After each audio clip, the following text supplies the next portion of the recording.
내 차 끊겼을 때 CCTV를 보여주세요. 벌금 뭐 50만 원, 100만 원. 이거 심지어 형사 범죄거든요. 빨간 줄 꺼이는 거거든요. 소송을 제기해서 증거 보전 신청을 하거나 관리자한테 정보 공개 청구를 요구를 해야 돼. 그러니까 이거 너무 실생활과 것 같아. 동떨어진 판결을 좀 하는 게 아닌가 싶어요.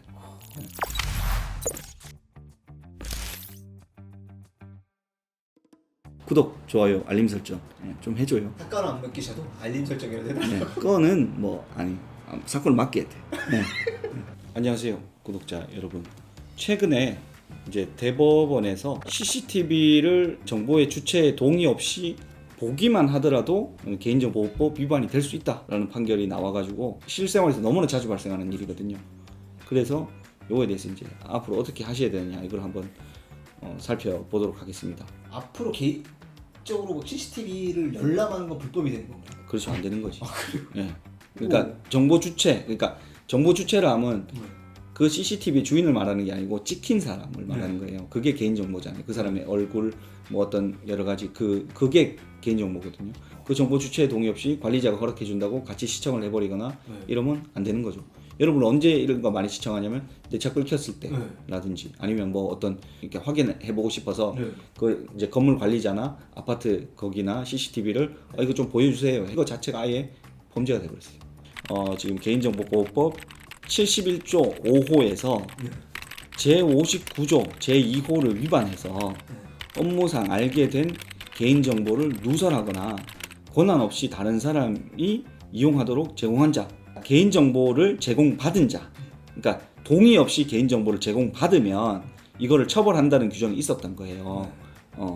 개인정보 정보 주체의 동의 없이 이거를 이제 누설하거나 제공을 받거나 뭐 이렇게 하면, 근데 그 제공받은 자에 옛날에는 뭐 복사를 떠서 넘기거나 뭐 어떤 형태로 넘기는 것만 이제 한다고 이렇게 보아오고 있었는데 그 단순 시청까지는 그렇게 처벌 안 했거든요. 근데 지금 대법원 판결은 단순 시청도 그 제공받은 자에 해당한다고 본 거예요. 근데 이게 그 법리적으로 우리 법리적으로 보면은 맞아. 근데 실생활을 너무 반영하지 않은 것 같아. 너무 그 보는 것 정도만, 내 뭐 눈이 뭐 저장 장치가 뭐 그 눈으로 그걸 다시 재생할 수 있는 것도 아니고, 그거 본 것만으로 개인정보보호법 위반으로 벌금형을, 이게 심지어 형사 범죄거든요. 그러니까 크진 않아요. 벌금 뭐 50만 원, 100만 원 나오는 수준이야. 근데 그래도 내가 어쨌든 이거 형사 범죄로 빨간 줄 꺼이는 거거든요. 이거는 너무 좀 현실을 반영하지 않은 해석이라고 보이고, 이런 경우에는 이제 그냥 사적으로는 볼 수 없는 거예요. 그럼 어떻게 해야 되냐면 이제 아까 소송을 제기해서 증거 보전 신청을 하거나, 증거 보전 신청이라는 제도가 있어요. 그걸 하거나 아니면은 그 관리자한테 정보 공개 청구를 요구를 해야 돼.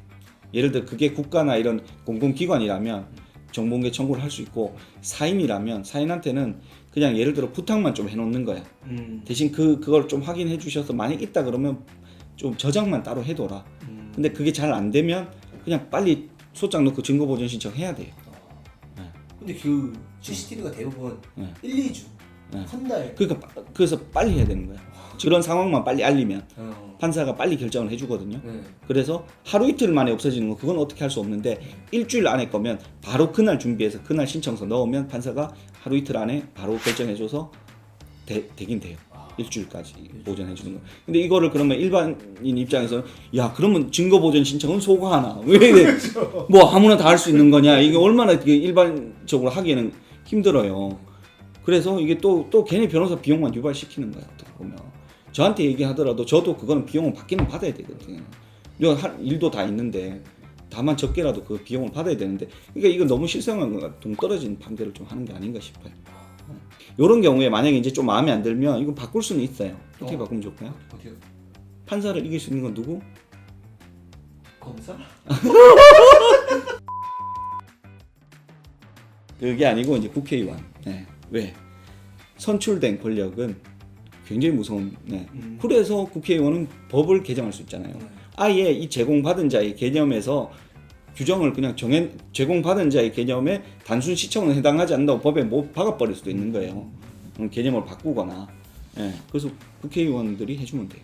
근데 이런 거에 대한 판결을 내릴 때는 그 판결로 인해, 그러니까 이 사건에서만 보지 말고 그러라고 대법관 시켜주는 거거든요. 이 판결이 미칠 사회적인 영향, 파장, 보통 우리가 어떤 경우에 이걸 CCTV를 보지? 이런 생각을 했어야 돼. 단순 시청만으로 이거를 유죄로 만들어 버리는 건 너무 진짜 이런 걸 또 탁상 판결이라고 하는 거예요. 아, 법리적으로는 맞아. 네. 왜냐면 제공받은 자에 받았잖아. 눈으로 받았잖아.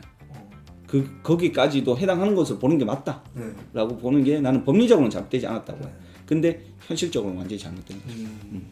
네, 오늘은 이 여러분들의 실생활과 너무 밀접하게 관련 있는 특히 그거 문콕 영상도 많이 보시잖아요. 누가 이제 문콕하고 가면은 그 어떤 변호사들이 이제 거기다가 또 이제 문콕이 처벌 규정이 있다. 그러니까 다른 차 고의로 끌고 놓고 이제 가는 경우에는 벌금 20만 원 그게 있긴 있더라고요. 네. 근데 제가 얘기 드리지만 대부분의 문콕은 과실이에요. 네. 고의로 하지 않는다니까. 고의로 그 누가 그렇게 일부러 해요. 그래서 일어나고 나서 알게 되었더라도 그건 고의는 아니거든. 왜냐하면 행동 당시를 봐야 되잖아. 행동 당시를 실수를 했고 알았지만 가는 거는 그게 고의라고 볼 수는 없거든. 그래서 차량 끌고 나서 방치하고 가는 거로 처벌할 수 있다. 그건 좀 문제가 있어요.